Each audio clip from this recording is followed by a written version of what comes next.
नमस्कार साथियों, सभी किसान साथियों को राम राम। किसान साथियों, दो तीन बिंदुओं के ऊपर आज बात करने के लिए आपके साथ लाइव हुए हैं। पहला जो सबसे महत्वपूर्ण बिंदु है, जो दिल्ली के चारों ओर जितने भी बॉर्डर हैं उनके ऊपर पहले तो मैं पंजाब के हमारे भाइयों का धन्यवाद करना चाहूँगा, जो पिछले 2-3 दिनों में बड़ी संख्या में बॉर्डरों के ऊपर पहुंचे हैं। और अब मैं समझता हूं कि अब हरियाणा की बारी है। कल 24 अप्रैल से पूरे हरियाणा के किसान लगातार एक सप्ताह तक जो है दिल्ली कूच का ये सप्ताह हम बनाने वाले हैं। और हरियाणा के अलग अलग क्षेत्र से सभी किसान साथी इकट्ठे होकर के दिल्ली के बॉर्डरों के ऊपर पहुंचेंगे और इस किसान आंदोलन को मजबूत करेंगे।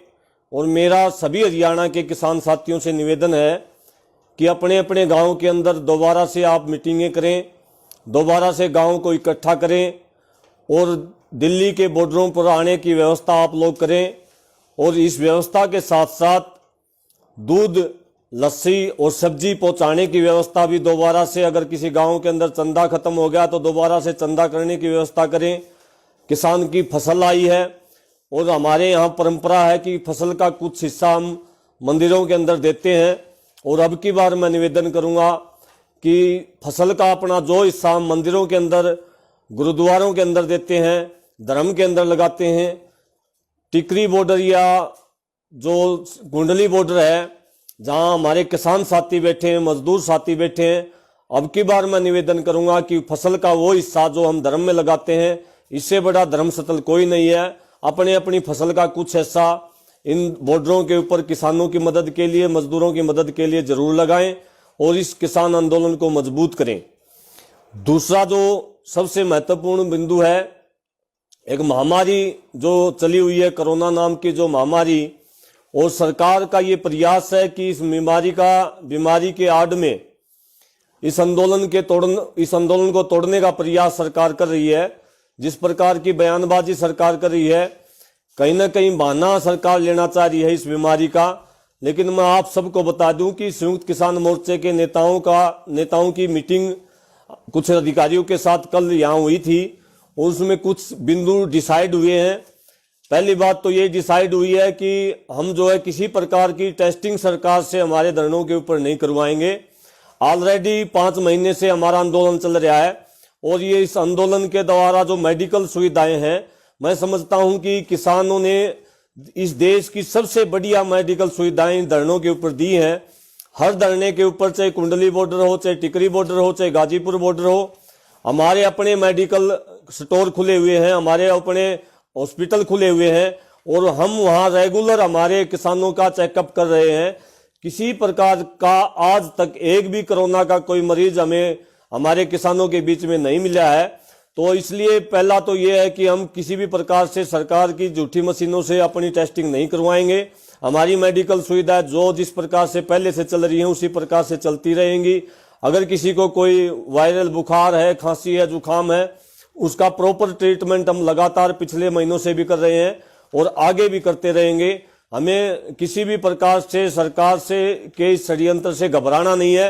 हमें कोई बीमारी, दुनिया का सबसे ज्यादा अगर इम्यूनिटी पावर अगर किसी के अंदर है तो किसान के अंदर है। रोगों के साथ लड़ने की अगर ताकत है तो किसान के अंदर है। हमें कोई बीमारी, ऐसी बीमारी नहीं लग सकती जो सरकार करने की कोशिश कर रही है। और दूसरी बात मैं ये कहना चाहूंगा, अगर सरकार को ये लग रहा है कि देश के अंदर ऑक्सीजन की कमी है, देश के अंदर भोजन की व्यवस्था की कमी है, कि कोई किसी प्रकार की व्यवस्था में अगर सरकार को कोई जरूरत हो किसान परिवार की, तो किसान परिवार और किसान संगठन और धरनों के ऊपर बैठे सभी किसान, अगर देश को किसी विपदा में अगर हमारी जरूरत हो तो हम उनकी हर प्रकार से मदद कर सकते हैं।